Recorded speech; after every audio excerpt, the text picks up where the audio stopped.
नमस्कार मंडळी, बांधकाम कामगार योजना अंतर्गत जर तुमची नोंदणी असेल तर तुम्हाला 30 नग गृहोपयोगी व संचचे हे मोफत दिले जातात.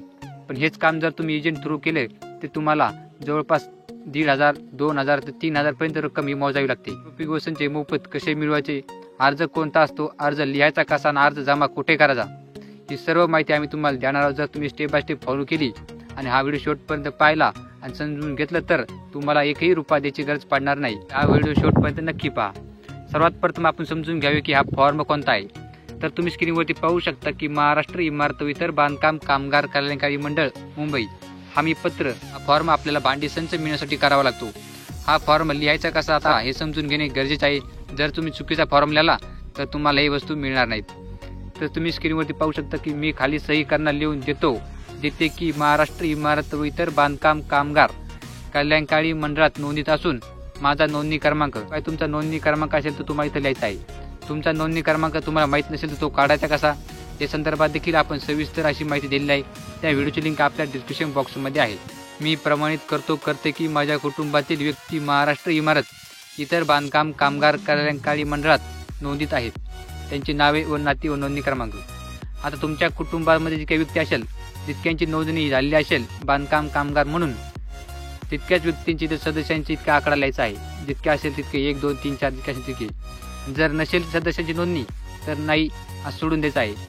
जितक्या सदस्यांची नोंदणी आहे त्या सर्वांच्या आपल्याला इथे नावे लिहायची आहेत, इथं नाते लिहायचे आहेत आणि त्यांचा नोंदणी क्रमांक जो आहे तो इथे लिहायचा आहे. आता नोंदणी क्रमांक कुठून काढायचा हे तुम्हाला माहीत असेल, त्यामुळे तो व्हिडिओ पाहून तुम्ही नोंदणी क्रमांक सर्वांचे काढून घ्या.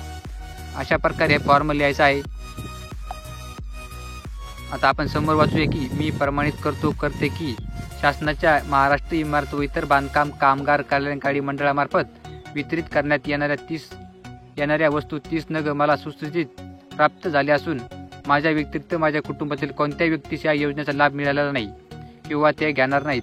त्याचप्रमाणे मला सदर संचाचे दुबार वाटप झालेले नाहीत. भविष्यात असे आढळून आल्यास होणाऱ्या कायदेशीर कारवाईस वसुलीस मी व माझे कुटुंबातील सदस्य पात्र जबाबदार राहतील. फक्त कुटुंबातील एकाच व्यक्तीला मिळते.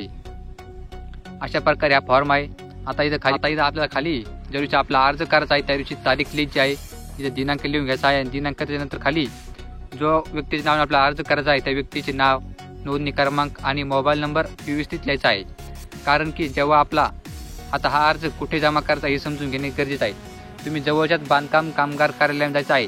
त्यांना विचारायचं आहे की आपल्या तालुक्यामध्ये बांधकाम कामगारांना गृहोपयोगी व संच वाटपचा कॅम्प कुठे आणि कधी येणार आहे. जिथे ते मला सांगतील इथं कॅम्प आहे आणि ह्या तारखेला आहे त्या दिवशी तुम्ही तिथे जायचं आहे. आपला फॉर्म हा जमा करायचा आहे. तुमच्या तालुक्यामध्ये कुठे जर हा कॅम्प असेल तिथे तुम्ही अर्ज करू शकतात. असेच नाही की तुमच्या गावात आला पाहिजे, तुमच्या गावाच्या बाजूलाच पाहिजे असं नाही. तुमच्या तालुक्यामध्ये कुठे जरी असेल तरी जाऊन तुम्ही हा अर्ज करू शकतात. आणि जेव्हा तुमचा अर्ज मंजूर होईल तेव्हा तुमच्या जिल्ह्याच्या ठिकाणावरून तुम्हाला मेसेज आणि कॉल करण्यात येईल की तुमचं गृहोपयोगी व संच बॉक्स इथं आलेला आहे, तुम्ही इथून घेऊन जायचं आहे. त्यादिवशी तुम्हाला एक तारीख देतील. त्या तारखे दिवशी तुम्ही तर जायचं आहे. तुमचं आधार कार्ड आणि नोंदणीची जी पावती असेल ती घेऊन जायची आहे. जरी पावती नसेल कशी डाउनलोड करायची या संदर्भात सविस्तर माहिती दिली आहे. त्या व्हिडिओची देखील लिंक आपल्या डिस्क्रिप्शन बॉक्समध्ये आहे. ते पाहून तुम्ही पावती डाउनलोड करायची आहे आणि त्यांच्याकडे पावती झेरॉक्स द्यायची आहे. जेव्हा तुम्ही ते जाताल तुमचे आधार कार्ड घेतील, पावती घेतील आणि एक फोटो काढतील. तुम्हाला गृहोपयोगी व संच मोफत दिले जातील. तर तुमची या योजनेअंतर्गत 1,000, 2,000, 1,500 पर्यंत एजंटला देणारी ही रक्कम वाचली जाईल आणि तुम्हाला देखील गृहोपयोगी व संच मोफत दिले जातील. तर ही माहिती तुम्हाला कशी वाटली हे कमेंट करून आम्हाला सांगायला विसरू नका. असेच माहितीपूर्ण व्हिडिओ आणि सरकारी योजना संदर्भाच्या नवनवीन योजनांची माहिती पाहण्यासाठी आपलं यूट्यूब चॅनल आत्ता सबस्क्राईब करून ठेवायचं आहे. तसेच फॉर्म आपण टेलिग्राम चॅनलवरती दिलेला आहे. त्या फॉर्मची लिंक आपल्या डिस्क्रिप्शन बॉक्समध्ये आहे. डाउनलोड करताना त्याला जॉईन करायला विसरू नका. कारण की आपण टेलिग्राम चॅनलवरती योजना संदर्भाचे जे फॉर्म असतात ते फ्रीमध्ये तुम्हाला देत असतो. त्यामुळे ते देखील जॉईन करणं गरजेचे आहे.